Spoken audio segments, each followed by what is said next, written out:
Hey guys, it's Carvered Up, and I'm using a selfie stick. So you can all go fuck yourselves.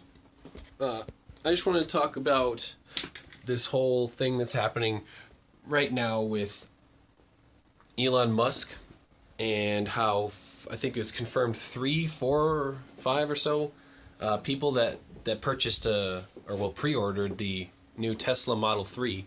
They've now backed out on their pre-orders just because Elon Musk is on the advisory board for Trump.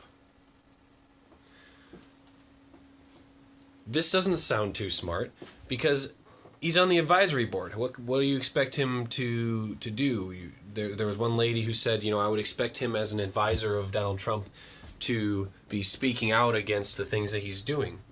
He's on an advisory board for economics and for, I think it is for manufacturing. So you're telling me that guy who's on that advisory board is supposed to be obligated or is morally obligated to speak out against his policies that he was not put on the advisory board to analyze. He can disagree with those things. Maybe he can express his opinions, but to stop your pre-order on a Tesla Model 3 specifically because of the fact that he did that, or that he's not running around telling Trump that he should be doing this and this and this, it's a fundamental misunderstanding of what his role is. Now, I think that Elon Musk, his role should be to help Trump and his administration in terms of like the EPA and things like that. Help them recognize how important it is to do renewable energy. Maybe to push, not necessarily for his own business gains, but just to push renewable energy because of the fact that that's the way that it should go. That's why I was happy that he was on the advisory board in the first place. And that's why I'm still happy that he's on the advisory board. So, to cancel a Tesla pre-order because you think that Elon Musk isn't doing enough to stop the horrible things that Trump is doing, I think is really short-sighted. And I think that you should think about it a little bit more, because I think that Elon Musk should stay on the advisory board. Even if, he doesn't say anything. His whole reasoning for being on that board, for accepting that position, was because he thought that it would be a good thing for Trump to have as many voices of reason as possible. And he was glad to be one of those people that could be a voice of reason.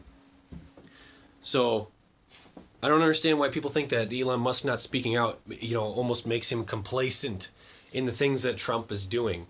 He said before the election, he said he didn't think that Trump was the right person. But he, like many people, well, not many people, everybody in the country, they at least need to realize that the election is over. He is our president, and now we start working on how to make him do as many good things as possible, not continuing this stupid debate on whether or not he is a legitimate president. Because, yes, he didn't win the popular vote, but we all know that the popular vote is not the reason why people win elections. It's the electoral vote.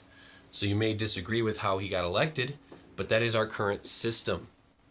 So to continue to call him an illegitimate president and do what these people are doing, which is when anybody talks to Donald Trump, they're exiled basically from whatever group that they were a part of. To think that that's a good way to go about things, you want Trump to fail, it only reeks of political gains, like political motive. They don't want Trump to accomplish anything, because if he doesn't accomplish anything and he only accomplishes bad things, then all they have to do is point to that in the next election campaign and, look at all the shit that he didn't do. Or look at all the shit that he did that was bad. Wouldn't you rather that the country has someone that does good things? Whether you like the person or not, wouldn't it be good if we had Elon Musk on the board of advisors for the Trump administration? And why is that a bad thing? I think it's a fantastic thing. I don't know. That's just my thoughts. Let me know.